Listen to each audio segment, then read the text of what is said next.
అందరికీ నమస్కారం. Welcome to Telugu world.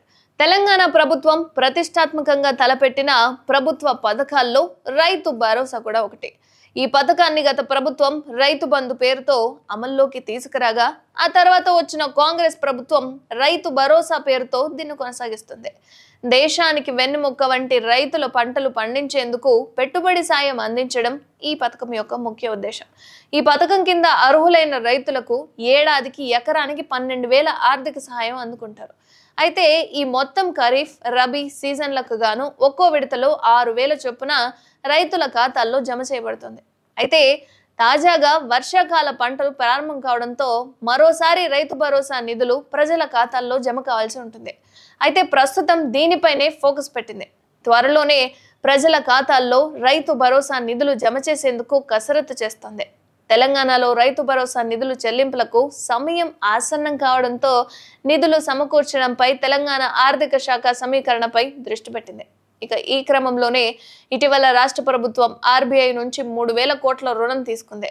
శుక్రవారం మరో 4,000 కోట్ల రుణం తీసుకొని అభ్యర్థన పెట్టబోతోందట. మొత్తం 7,000 కోట్ల నిధులు వానాకాలం రైతు భరోసా కోసం వినియోగించే యోచనలో ఉన్నారు. ఇక ఈ మొత్తం జూన్ 17 నాటికి రాష్ట్ర ఖజానాకు చేరే అవకాశం ఉంది. 2023-24 మధ్యలో యాసంగి సీజన్లో కాంగ్రెస్ ప్రభుత్వం రైతు భరోసా పేరిట 1.52 కోట్ల ఎకరాలకు 7,625 కోట్ల పంపిణీ చేసింది. అయితే గత వానాకాలం సీజన్లో సహాయం ఇవ్వలేదు. మొన్నటి యాసంగిలో 84 లక్షల ఎకరాలకు 5,058 కోట్లు మాత్రమే విడుదల చేసింది. అంటే 4 ఎకరాల లోపు భూమి కలిగిన రైతులకే ఈ సహాయం పరిమితి చేసింది. ఇక ప్రస్తుతం వానాకాలం సీజన్లో 1.30 కోట్ల ఎకరాలకు సాగు జరుగుతోందని ప్రభుత్వం అయితే అంచనా వేస్తోంది. ఈసారి మొత్తం రైతులకు పెట్టుబడి సాయం అందించాలని సుమారుగా 7,800 కోట్లు అవసరమవుతుందని ప్రభుత్వం అయితే లెక్కలు వేసింది. అయితే ఈ నెల 4వ వారంలో జరగనున్న మంత్రివర్గ సమావేశంలో రైతు భరోసా పంపిణీపై ప్రభుత్వం తుది నిర్ణయం తీసుకోబోతుంది. అలాగే ఈ సమావేశంలో స్థానిక సంస్థల ఎన్నికల నిర్వహణపై కూడా చర్చించబోతున్నారు.